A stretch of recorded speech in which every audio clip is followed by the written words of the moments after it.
ओम श्री गणेशाय नमः। दोस्तों, सकट चौथ का व्रत जो माघ महीने के कृष्ण पक्ष की चतुर्थी तिथि को रखा जाता है वो बस आने ही वाला है। यह व्रत भगवान गणेश और सकट माता को समर्पित होता है।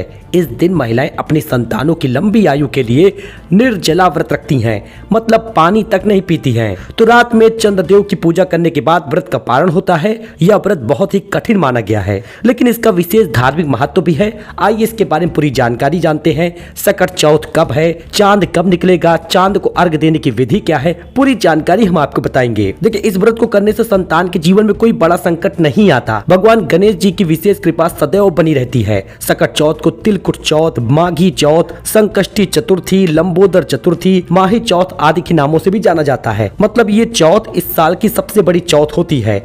इस दिन पूजा करने के बाद भगवान गणेश और संकटा माता की पूजा होती है। तिलकुट का भोग अवश्य इस दिन लगाया जाता है। साध को ग्रहण करके बांटा भी जाता है। आइए जानते हैं साल 2026 में सकट चौथ कब है, व्रत किस दिन रखा जाएगा, क्योंकि इस दिन भद्रा भी लग रहा। भद्रा काल कब से कब तक रहेगा, भद्रा का वास कहाँ रहेगा और इस दिन चंद्रोदय के समय क्या रहेगा, कौन कौन से शुभ और अशुभ योग बन रहे हैं। माघ महीने में कृष्ण पक्ष की चतुर्थी तिथि बताते चले तो इस बार 6 जनवरी मंगलवार के दिन होगा।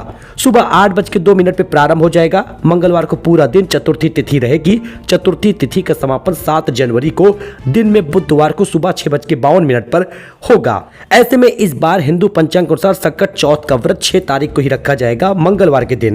पूरा दिन व्रत रहकर रात को चंद्रमा जी की पूजा की जाती है। व्रत पूरा तभी होता है। 6 जनवरी दिन मंगलवार को ब्रह्म मुहूर्त सुबह 5:37 से 6:25 तक रहेगा, जब आप सुबह स्नान करके व्रत का संकल्प लेंगे। ध्यान रहे कि आप स्नान सुबह कर ले, व्रत का संकल्प जरूर ले ले। सूर्योदय होगा सुबह 7:13 पे, सूर्यास्त का समय होगा शाम 5:51 तक।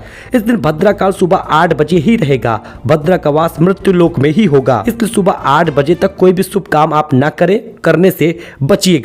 अब शाम की पूजा का समय जो है वो 5:36 से 7 बजे तक होगा। राहु काल जो कि अशुभ होता है वो दोपहर 3 बजे से 4:30 बजे तक रहेगा। व्रत के दिन चंद्रोदय का समय होगा रात 8:54 पर। कुछ जगहों पर यह समय रात 9:07 के आसपास होगा। मतलब 6 जनवरी को आप सकट चौथ का व्रत रखिएगा और लगभग 9 बजे के आसपास चांद निकलेगा। चांद को विधिवत अर्घ्य दीजिए, चांद की पूजा करिए। इस दिन सफेद वस्तुओं का दान करिए। बाकी हम आपको जिले के हिसाब से, राज्य के हिसाब से बताएंगे कि आपके शहर में कितने बजे चांद निकलेगा। कुछ मिनटों का अंतर होता है, बाकी 9 बजे के आसपास चांद नजर आएगा।